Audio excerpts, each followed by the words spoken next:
Welcome. Well, you are at home with Jim and Joy, and you are an important part of our EWTN family, and we are delighted that you have welcomed us into your home.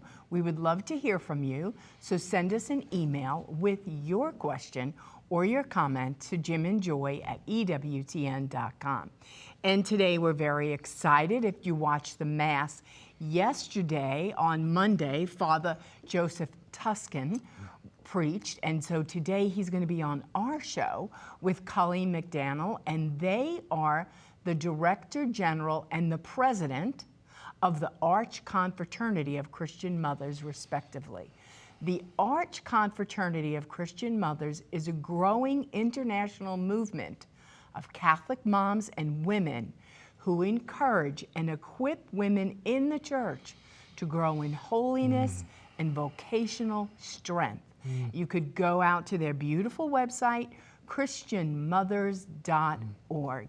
And we're delighted to have Father with these beautiful ladies. So they'll be on today and tomorrow, and they are going to give us the whole rundown of what God is doing in this beautiful movement of women. And it's an old confraternity of mothers. About 175 years old. Right, and so it's been around for a long time.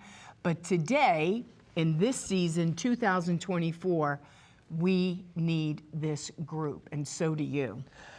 You know, I was thinking at the introduction and the description of the Christian Mothers Confraternity, I could almost hear Satan scream.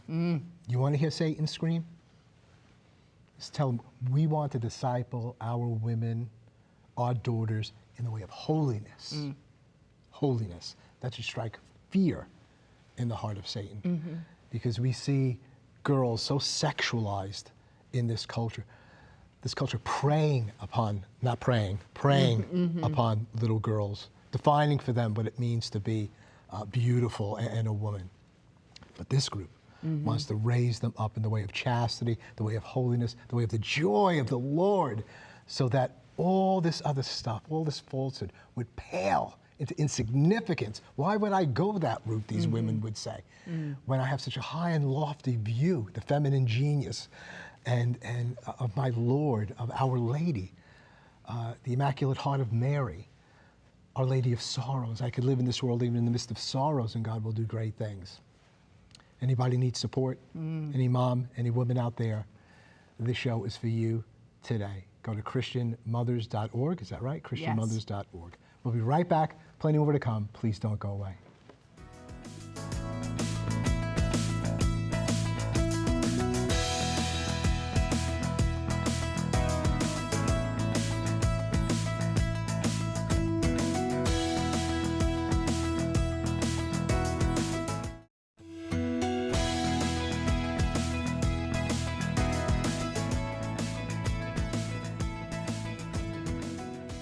Welcome back. Well, today we are delighted to have Father Joseph Tuscan and Colleen Mcdanald with us.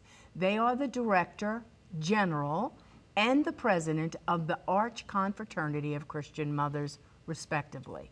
The Arch Confraternity of Christian Mothers is a growing international movement of Catholic moms and women who encourage and equip women in the church to grow in holiness and vocational strength. Go to their beautiful website, christianmothers.org. I love growing holiness and vocational strength. Yeah, I mean, we need that for a time such as this. Here we are in 2024. This group started 175 years ago, right? It's connected to the Vatican and to our church, and so it has deep roots, deep, beautiful history. But today, in 2024, you're on At Home with Jim and Joy, and we're going to tell the rest of the world all about this. So tell our family a little bit about the confraternity, what it is, how it started, and how do women get involved? The Confraternity of Christian Mothers started with a gathering of Catholic moms and women just north of Paris in a town called Lille in 1850. In the wake of the French Revolution, with the church being under restrictions from the state government and access to sacraments and even formal catechesis non-existent formally, women got together and they developed a program that would become what we know today as the Confraternity of Christian Mothers. They would gather once a month and they would give each other parenting advice and spousal advice and how to raise their children, how to train their children in the faith. They would pray with each other. They would pray for each other. And they supported each other in their vocations. And that grew and spread all over Europe very quickly. One of the early members, and at least we know she attended the meetings of the early confraternity, was the newly canonized Saint Zelly Martin. So a father and a mother, the first canonized couple to be canonized together in the Catholic Church. They were the mothers of Saint Therese of Lisieux, the Little Flower. And Zelly Martin says that the spirituality of the confraternity really shaped her family and formed the spirituality of her family. And she'd pray the daily prayer for her children, which we still pray, the women still pray. She said she would put it over her sink and pray for it. It's a little litany for the children. It spread all over Europe. All the countries in Europe had it very quickly. And when the German government was mimicking the pattern of the French Revolution and confiscating church properties and instituting a lot of anti-Catholic laws in what was called the Cultural Revolution or the Kulturkampf, many German Catholics fled Europe and came to the United States. And among the things that they brought with them was the Confraternity of Christian Mothers.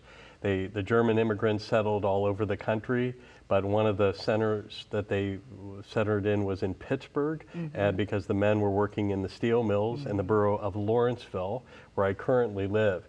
And our friars have been on that block since 1873.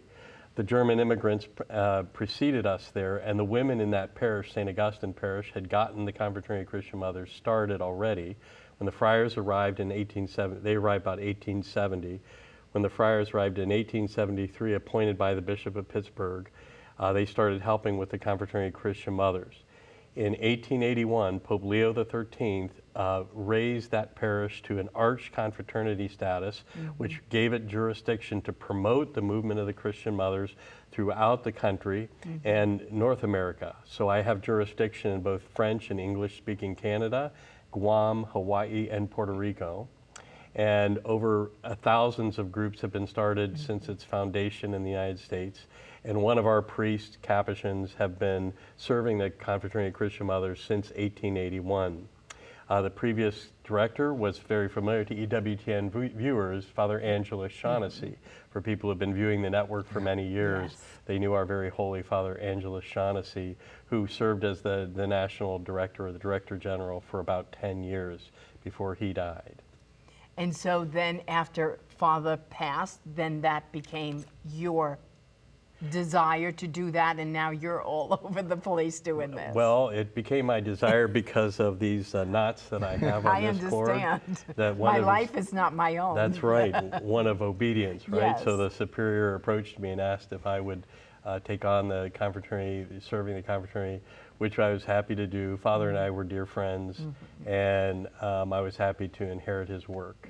So. I'm reading about Pope Pius IX creating a confraternity with a fusion of heart. Yeah. What is that about? I think the confraternity started with the mothers just gathering, but the hierarchy started to see how valuable this was, especially when families were falling apart in France at that time.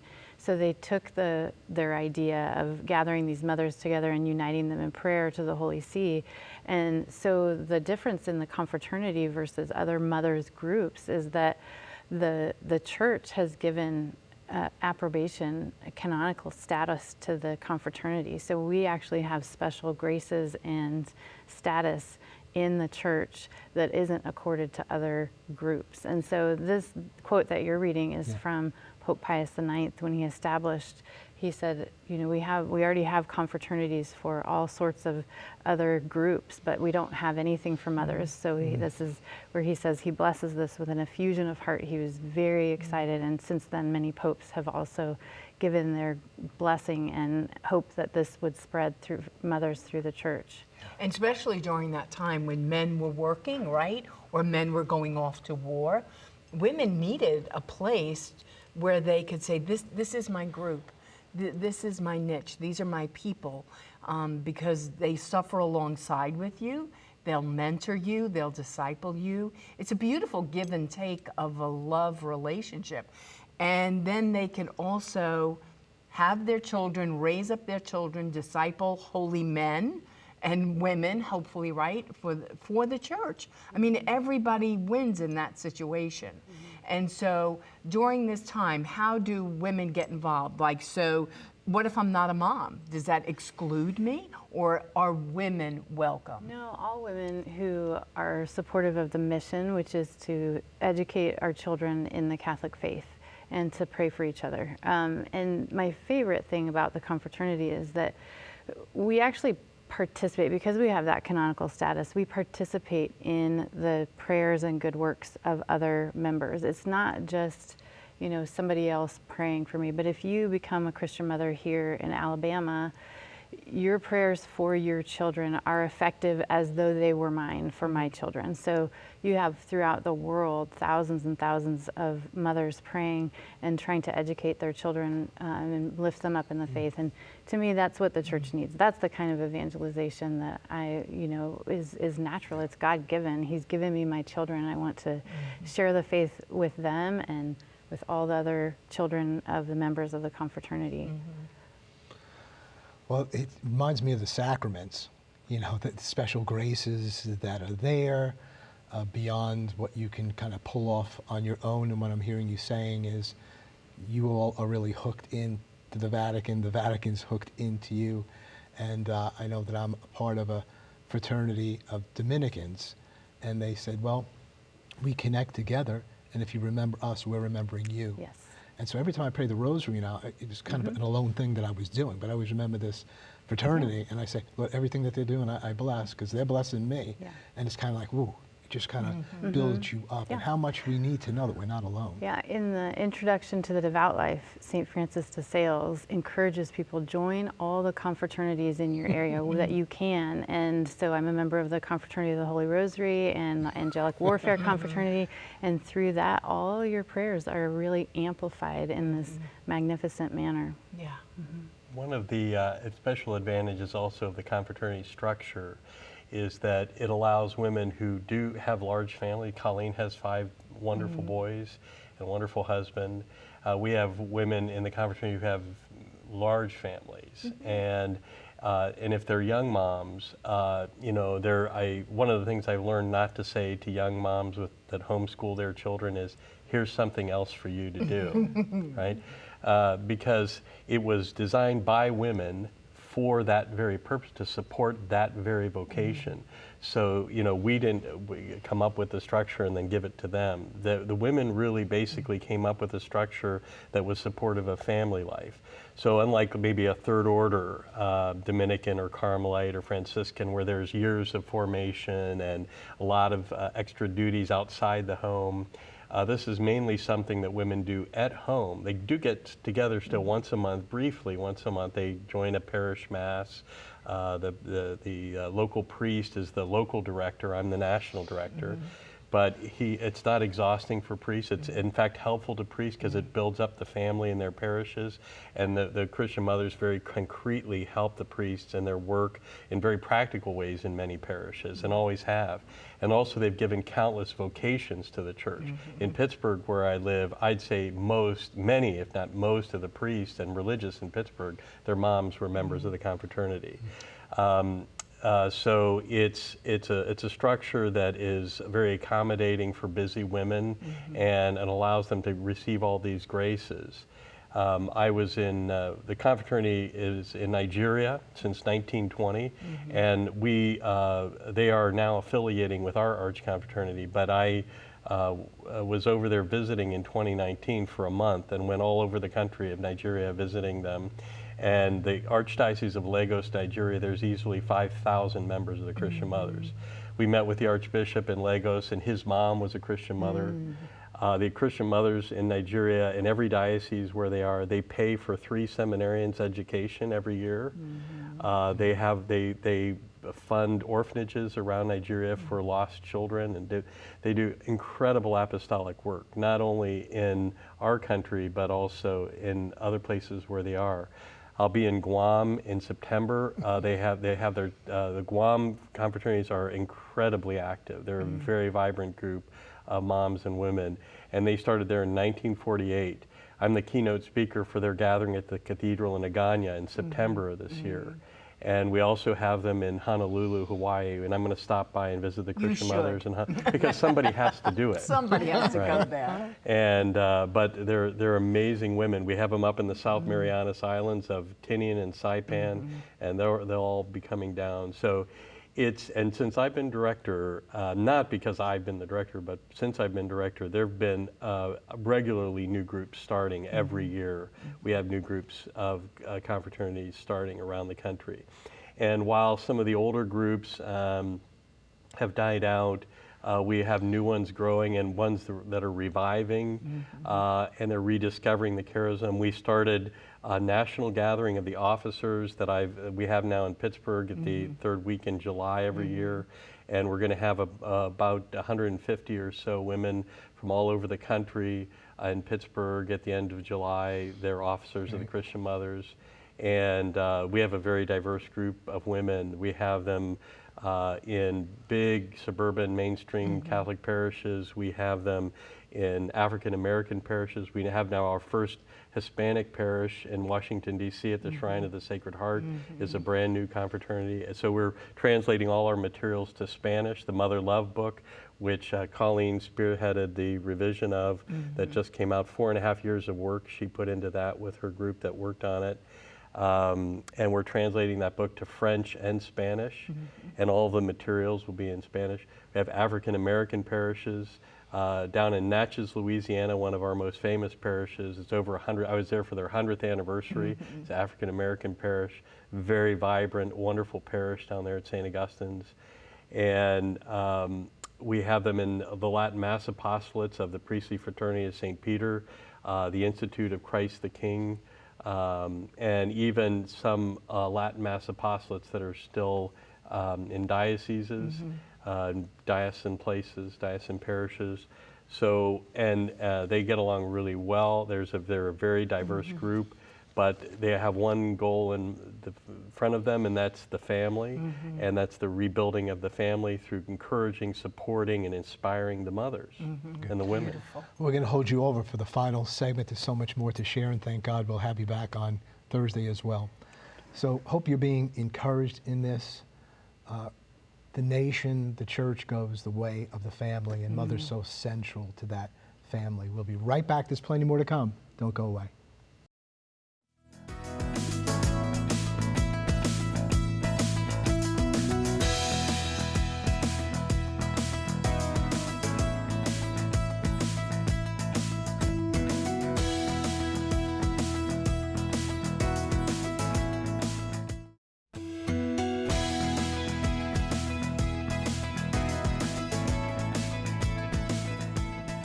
Welcome back, continuing our conversation with Father and Colleen, the Christian confraternity of mothers.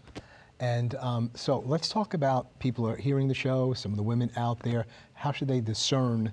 What would you recommend to them in terms of considering becoming a part of this confraternity? But really, the only requirement is to be a woman in good standing in the Catholic Church. We value so much our young women who aren't married and don't have children yet, or grandmothers, mothers of all ages and stages, or women who just support the confraternity's mission. So anyone. How young could they be? 18. I mean, a woman, someone who's an adult, really, who can discern this. And then what I would say, and I tell people, is just start praying our daily prayer, which you can find at our website. It's up there and in the prayer book that we also put out. And it's a very short daily prayer. So that's really the main thing that you're asked to do to support your, but also raise your children, something that you're already doing anyway. Support motherhood, support your children, and educate them in the Catholic faith. So those are the big things that you're asked to do. Meetings also are, monthly in most places, but if you can't make it to a meeting, it's okay. The requirement really is to be praying, be sacrificing, be devoting yourself to your family. And since most of us are trying to do that anyway, I think it's a good fit for most women. So there isn't a formal enrollment ceremony. If there's a confraternity in your area, you would contact them and get together and participate in that enrollment ceremony. Because the confraternity does have canonical status, it has to be official.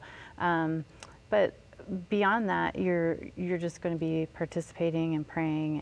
And if there's no confraternity in your area, you can contact the national office and you can become an independent member. And what if you're a member in one place and then you have to relocate? You could just plug in, but you don't lose your membership. You just In fact, one of the beauties of what we do is we're constantly praying for our deceased members. Once a member, always a member. So we're praying for all the mothers, from those who started us back in 1850 to all the new moms joining now. So, Father, some closing thoughts just on membership and what it takes to do that, where to go to find out more. I would say the easiest thing is just go to the website, christianmothers.org, and there's a click on there and it says how to become a member. And it's very simple. All of our, we have manuals for the officers and the priests, and it's really very simple. It's structure, and most of it's all on the website, and all of our documents, even the ceremony for enrollment is there on the website. That they can just download and use for their ceremonies. But they just contact us in the office, and my secretary will send them what we call a starter packet that has all of the manuals and the materials in it. But if they just call us at the office, which is on the website, we can, they'll send you all the materials you need. perfect. Thank you so much for being with us. And Father, would you please close us with a blessing? Absolutely. May the Lord bless you and keep you. May he show his face to you and be gracious to you. May he turn his countenance towards you and give you his peace and blessing. And through the intercession of Mary, Mother of Sorrows, may Almighty God bless you in the name of the Father, and of the Son, and of the Holy Spirit. Amen. Thank you so much. Thank you. It's the Confraternity of Christian Mothers. The website is up. You feel any sense about things, please get in touch and learn more and see if God's not calling you to this wonderful movement for over 175 years now. God bless you. You're never alone. You're always at home with Jim and Joy. Bye now.